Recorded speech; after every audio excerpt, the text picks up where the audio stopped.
2026-27 অর্থ বছরের প্রস্তাবিত বাজেটকে ইতিহাসের সেরা ব্যবসাবান্ধব বলে মনে করছেন উদ্যোক্তারা। তাদের মতে এর মাধ্যমে প্রায় সব ধরনের প্রত্যাশা পূরণের প্রতিশ্রুতি রয়েছে। তবে অনিশ্চয়তা রয়ে গেছে রপ্তানি আয়, বিনিয়োগ ও কর্মসংস্থান নিয়ে। এমনকি কর ছাড়ের প্রভাব নিত্যপণ্যের দরে পড়বে কিনা রয়েছে সেই চিন্তাও। বিশেষজ্ঞরা বলছেন জনতুষ্টির এই বাজেট বাস্তবায়ন হবে বড় চ্যালেঞ্জ। রাকিব হোসেনের রিপোর্ট। 24-এর গণঅভ্যুত্থানের আগে পরে এমনকি এখনো দেশের মানুষের নজর আটকে আছে নিত্যপণ্যে। কেননা চড়া দামের জাঁতাকলে একরকম পিষ্ট সীমিত আয়ের মানুষ, আবার মানুষের ক্রয় ক্ষমতার সঙ্গে জড়িয়ে ব্যবসার পরিস্থিতিও।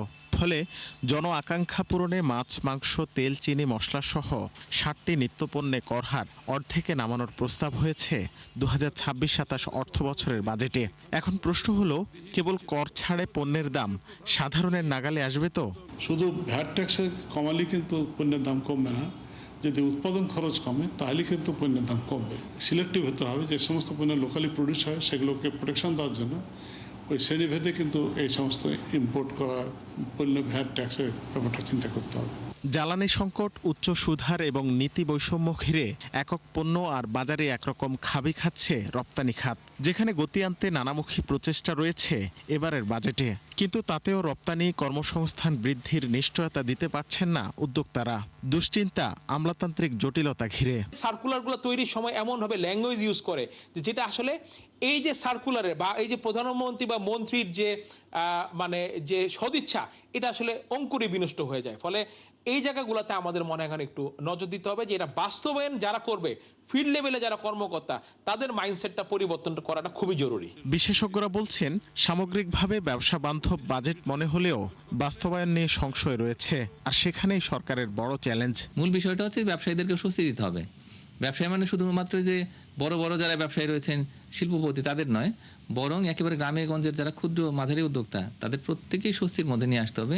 ব্যবসায়ীরা স্বস্তির মধ্যে থাকলে তখন তারা নিজেরা কর্মসংস্থান তৈরি করতে পারবেন, তার বিমোচন হবে, বিনিয়োগ বাড়বে, প্রবৃদ্ধি পারবে। তাদের প্রতিযোগিতার সক্ষমতা কেবলমাত্র শুল্কমুক্ত যে আমদানি এটার উপরে নির্ভর করে না। আমরা জানি এটা কস্ট অফ ডুইং বিজনেস, সামগ্রিকভাবে তার যে ব্যয় সেদিকে নজর দিতে হবে। সেটা করতে গেলে তাদেরকে অন্যান্য যেসব প্রাতিষ্ঠানিক সক্ষমতা, যেমন আমাদের সিঙ্গেল উইন্ডো, আমাদের লজিস্টিক্স পলিসি খুব ভালো একটা, সেটার বাস্তবায়ন, আমাদের লিড টাইম, এইসব দিকেও আমাদেরকে একটা স্বস্তি দিতে হবে, তাদেরকে সহায়তা করতে হবে। এবারও বাজেট ঘাটতি পূরণে দেশি বিদেশি উৎস থেকে দুহাত ভরে ঋণ করতে হবে সরকারকে।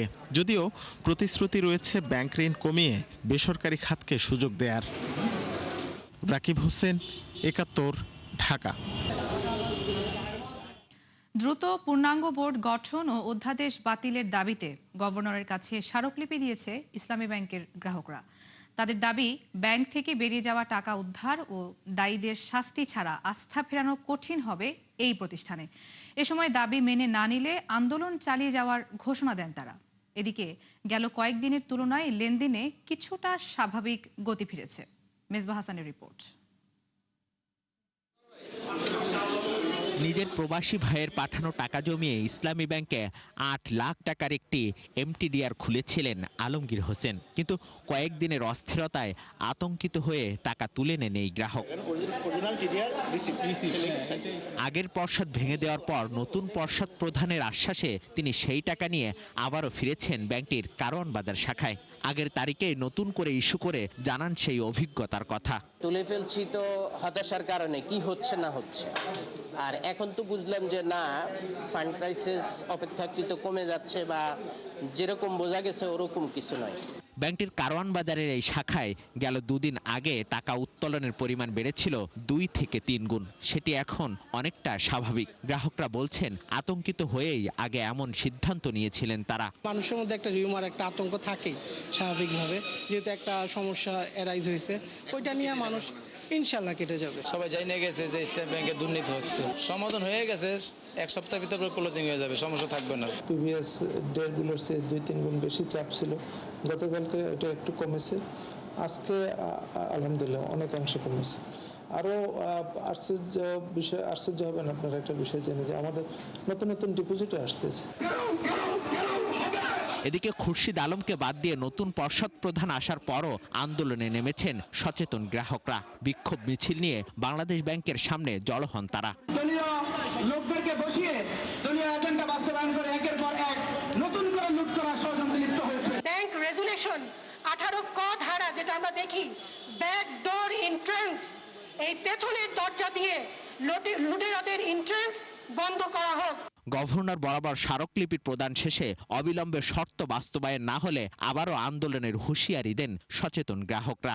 আমরা চাই যে ইসলামী ব্যাংকের এই সংকট থেকে দ্রুত আমরা মুক্তি পাওয়ার জন্য ইসলামী ব্যাংকে নতুন পরিচালনা পরিষদ দ্রুত গঠন করতে হবে। নিয়ন্ত্রক সংস্থার এমন হঠকারী সিদ্ধান্তে গ্রাহকদের আস্থা নষ্ট হচ্ছে বলে জানান আন্দোলনকারীরা। মিসবাহ হাসান, একাত্তর, ঢাকা। অনুমোদন দেয়া হলো আলোচিত চীনা অর্থনৈতিক অঞ্চলের অবকাঠামো নির্মাণ প্রকল্প, যাতে মোট ব্যয় হবে প্রায় $4,500 কোটি টাকা। এই কাজ শেষ হলে চট্টগ্রামের এই অর্থনৈতিক অঞ্চলের $50 কোটি ওপরে বিনিয়োগ আসবে বলে আশা করা হচ্ছে। এটি সহ এদিন মোট 5 প্রকল্পের অনুমোদন দেয় একনেক। সভা শেষে পরিকল্পনা প্রতিমন্ত্রী জানান, অতিরিক্ত যাচাই বাছাইয়ের কারণে কমেছে বাস্তবায়নের গতি। এ সময় প্রকল্পের 9-6 বন্ধে সরকারের অবস্থান স্পষ্ট করেন প্রতিমন্ত্রী। বিনিয়োগ বাণিজ্য কিংবা ভৌগোলিক কারণে বাংলাদেশের জন্য গুরুত্বপূর্ণ চীন। সড়ক, বিদ্যুৎ সহ নানা অবকাঠামো নির্মাণেও বাংলাদেশের প্রধান সহযোগী দেশটি। 2016 সালে প্রেসিডেন্ট শি জিনপিং এর সফরকালে আলোচনা হয় দেশটির জন্য বিশেষ অর্থনৈতিক অঞ্চল নির্মাণের। গেল কয়েক বছরে জমি অধিগ্রহণ সহ বেশ কিছু কাজ এগোলেও অনুমোদন পায়নি প্রয়োজনীয় অবকাঠামো নির্মাণের বিষয়টি, যার চূড়ান্ত সম্মতি মিলল মঙ্গলবারের একনেক সভায়। প্রধানমন্ত্রী তারেক রহমানের সভাপতিত্বে অনুষ্ঠিত সভায় অনুমোদন পাওয়া প্রকল্পটিতে মোট ব্যয় হবে প্রায় $4,500 কোটি টাকা, যা বাস্তবায়ন হলে সরাসরি বিদেশি বিনিয়োগ আসবে অন্তত $50 কোটি। প্রযুক্তিগত উৎকর্ষতার পাশাপাশি তৈরি হবে কর্মসংস্থানও। সভা শেষে পরিকল্পনা প্রতিমন্ত্রী জানান, বিনিয়োগ বান্ধব সরকারের এটি একটি বড় পদক্ষেপ। পানি পরিশোধিত হবে, সেই পানির কিভাবে পরিশোধন প্রক্রিয়াটা কি হবে, ব্যবহারযোগ্যতা কোন জায়গায় থাকবে, এবং সেইটার ক্ষেত্রে যে পরিবেশগত যে বিবেচনার জায়গা, এইটা যে ঘাটতিগুলো আছে সেগুলো পূরণ করতে হবে এই প্রকল্পে। একই সাথে সেখানে নবায়নযোগ্য জ্বালানি, বিশেষভাবে সোলার বিদ্যুতের ব্যবস্থা সংযুক্ত করে এই প্রকল্পটা অনুমোদন দেওয়া হয়েছে। অর্থাৎ প্রকল্প অনুমোদিত হয়েছে, কিন্তু এই বিষয়গুলো প্রকল্পের সাথে যুক্ত করার জন্য নির্দেশনা দেওয়া হয়েছে। প্রতিমন্ত্রী জানান, উন্নয়নের নামে গলার কাটা হয়ে থাকা প্রকল্পগুলো নিয়ে সতর্ক সরকার। বলেন, পর্যাপ্ত যাচাই বাছাইয়ের কারণে খানিকটা মন্থর হচ্ছে বাস্তবায়নের গতি। এ সময় অনিয়ম, দুর্নীতির বিরুদ্ধেও কঠোর হুঁশিয়ারি উচ্চারণ করেন তিনি। পরিকল্পনা মন্ত্রণালয়ের একটা বড় দায়িত্ব আছে এই প্রকল্প বাস্তবায়নের প্রশ্নে আমাদের অগ্রগতি আনা। তো সেটা এই প্রকল্পের ক্ষেত্রেও নতুন করে আবারও মাননীয় প্রধানমন্ত্রী এ বিষয়ে নির্দেশনা দিয়েছেন, আগের প্রকল্পগুলোর সাথে এটাও ইনভেস্টিগেট করা এবং দায়িত্ব চিহ্নিত করা, কাদের কারণে এই দীর্ঘসূত্রিতা হয়, কাদের কারণে নানা ধরনের অপচয় অথবা ব্যয় বৃদ্ধির ঘটনা ঘটে, এবং সেই দায়টা সুনির্দিষ্ট করে তাদের বিরুদ্ধে ব্যবস্থা নেওয়ার ক্ষেত্রে নির্দেশনা দিয়েছে। এদিন মোট 5টি প্রকল্পের অনুমোদন দেয় একনেক, যাতে মোট ব্যয় হবে $7,003 কোটি টাকা। এবং নাদিয়া ইসলাম তুলি, একাত্তর, ঢাকা। 2030 সালের মধ্যে দেশে $10 কোটি অরেঞ্জ বিনিয়োগ আনতে পূর্ণ সমর্থন দেবে কেন্দ্রীয় ব্যাংক। ডিএসি আয়োজিত সামিটে কথা বলেন বাংলাদেশ ব্যাংকের deputy governor doctor Mohammad Habibur Rahman. নারীর অর্থনৈতিক ক্ষমতায়ন, আর্থিক অন্তর্ভুক্তি এবং জলবায়ু সহনশীল প্রবৃদ্ধি নিশ্চিতে অরেঞ্জ বন্ড গুরুত্বপূর্ণ ভূমিকা রাখবে। এ সময় অন্য আলোচকরা বলেন, ব্যাংক, পুঁজিবাজার, বন্ড ও ভেঞ্চার ক্যাপিটাল খাতে সীমাবদ্ধতার এই সময়ে বিকল্প উৎস হতে পারে অরেঞ্জ বিনিয়োগ। জ্বালানি, বিদ্যুৎ এবং কৃষির মতো সংকটে থাকা 4 খাতে এই বন্ডের মাধ্যমে অর্থায়ন করে নারী উদ্যোক্তা তৈরি ও অর্থনৈতিক উন্নয়নে ভূমিকা রাখা সম্ভব। অরেঞ্জ ফাইন্যান্সিং বিদেশি বিনিয়োগ আকর্ষণের গুরুত্বপূর্ণ ভূমিকা রাখতে পারে বলেও মত দেন বক্তারা। The Orange Bond framework changes the equation, I would say. It provides the financial inclusion, not a mandated cost or a corporate social responsibility exercise, but it is a highly investable asset class. টানা 3 দিন বৃদ্ধির পর সূচক কমল Dhaka stock exchange ডিএসইতে। শুরুর দিকে ঊর্ধ্বমুখী প্রবণতা থাকলেও দিন শেষে খোয়া যায় 35 পয়েন্ট। এর ফলে সার্বিক সূচক নেমে যায় 5,605 পয়েন্টে। তবে লেনদেন হয়েছে প্রায় 1200 কোটি টাকা, যদিও গতকাল তা ছিল 1450 কোটির ওপরে। এদিন লেনদেন হওয়া শেয়ার ও মিউচুয়াল ফান্ডের মধ্যে দাম বাড়ে 109টির, কমে 240টির এবং অপরিবর্তিত ছিল 47টির। উল্লেখ্য, বাজেট পেশের পর প্রথম কার্যদিবস রোববার থেকেই ঊর্ধ্বমুখী ছিল পুঁজিবাজার। 2 দিন বাড়ে 120 পয়েন্টের ওপরে। ঢাকার মতো চট্টগ্রাম স্টক এক্সচেঞ্জেও মঙ্গলবার সূচক কমে 123 পয়েন্ট আর লেনদেন হয় প্রায় 31 কোটি টাকা।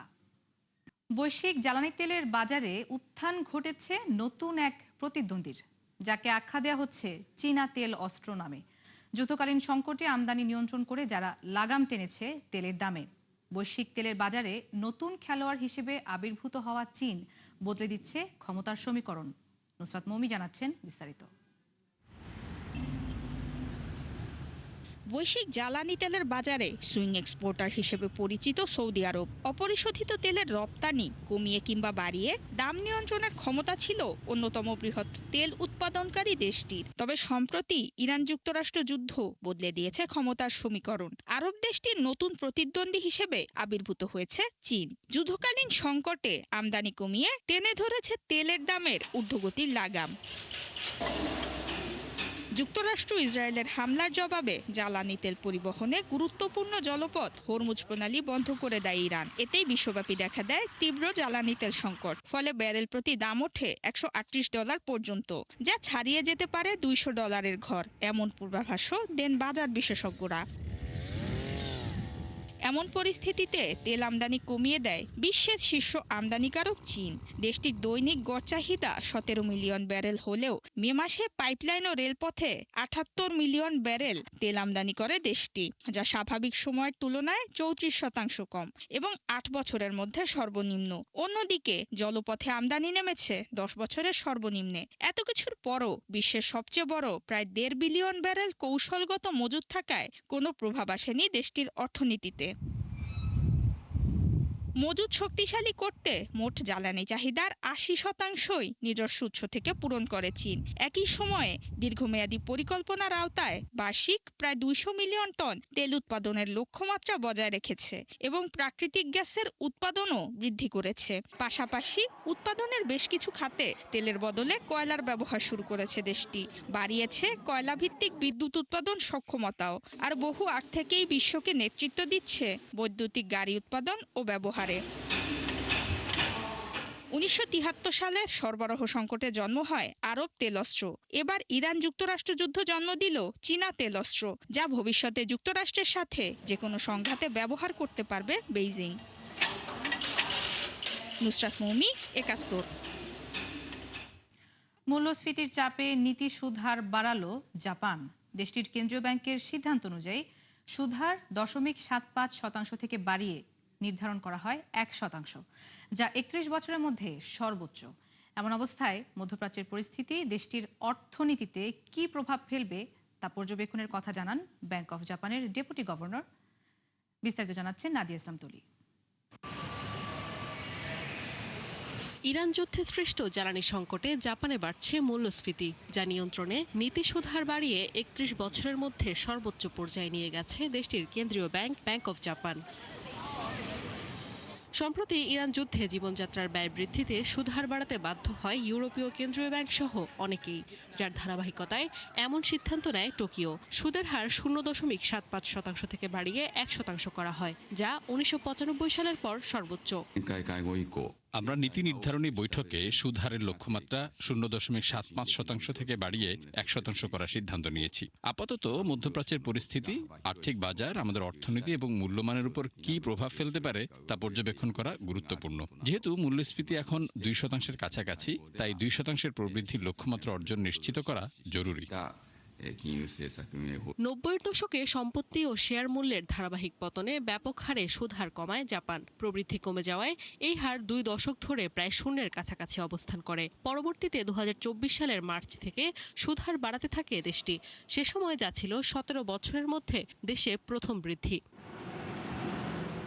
সম্প্রতি জ্বালানির উচ্চমূল্য উস্কে দেয় জাপানের মূল্যস্ফীতিকে, যেখানে দেখা যায় চলতি বছরের মে মাসে পাইকারি মূল্যস্ফীতি বাড়ে 6% বেশি, যা গেল 3 বছরের মধ্যে দ্রুততম বৃদ্ধি। সব মিলিয়ে দেশটির সার্বিক মূল্যস্ফীতি পৌঁছায় 1.4%।